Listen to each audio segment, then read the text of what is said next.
అనుచరులు వీరంగం చేస్తున్నారని పోలీసు అధికారులు స్వామిలోకి ప్రదర్శిస్తున్నారన్న విషయాన్ని అట్లాగే విజయభాస్కర్ గారు దీని అంశం కాదు ప్రజెంట్ ఎమ్మెల్యే ఒక సెల్ ఫోన్ పెట్టి మీకు ఆటమాటం జైల్లో ఉందన్నారు. బహుశా ఏమేమి ఉండొచ్చు ఆ సెల్ ఫోన్? ఇప్పుడు కాంగ్రెస్ పార్టీ నాయకులకు అలవాటు ప్రజల పక్షాన మేము పోరాడుతుంటే ఏదో అభూత కల్పనలతోని ఎదురుదాడి చేస్తుడు అలవాటు. సురికే కాదు, కాంగ్రెస్ నాయకులకు అలవాటు.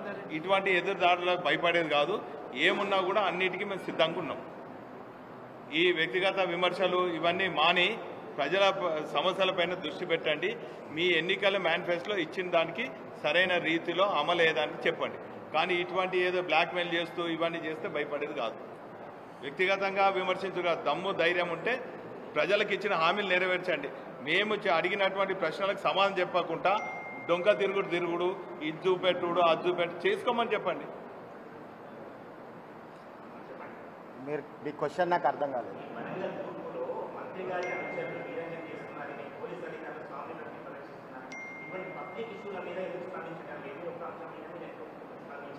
పబ్లిక్ ఇష్యూల మీద దేనికి స్పందించలేదో మీరు చెప్తారు.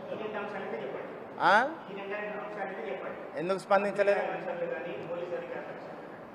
మంత్రి గారి అనుచరులు పోలీసు అధికారులు ఏదైతే ఉందో ఈరోజు మీరు అన్న వ్యక్తి యొక్క గన్మేన్లను కూడా తీసేసి అది పోలీస్ డిపార్ట్మెంట్ తీసుకోవాల్సినటువంటి జాగ్రత్తలు.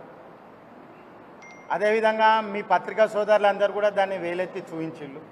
మేము కూడా క్వశ్చన్ చేసినాం. మీకు కావాల్సిన వీడియోస్ కూడా పంపిస్తాం. మేము కూడా పరిపాలన ఇప్పుడు కూడా చెప్పాను. నేను మీ గుండా రాజ్యం పరిపాలన ప్రాపర్గా లేదని కూడా చాలా క్లారిటీగా చెప్పాం. మేము ఒకటే కోరుకుంటున్నాం, ప్రజాక్షేత్రంలో ప్రజలు నీకు ఓటేసినందుకు పరిపాలన సవ్యంగా లేనప్పుడు ప్రశ్నిస్తాం.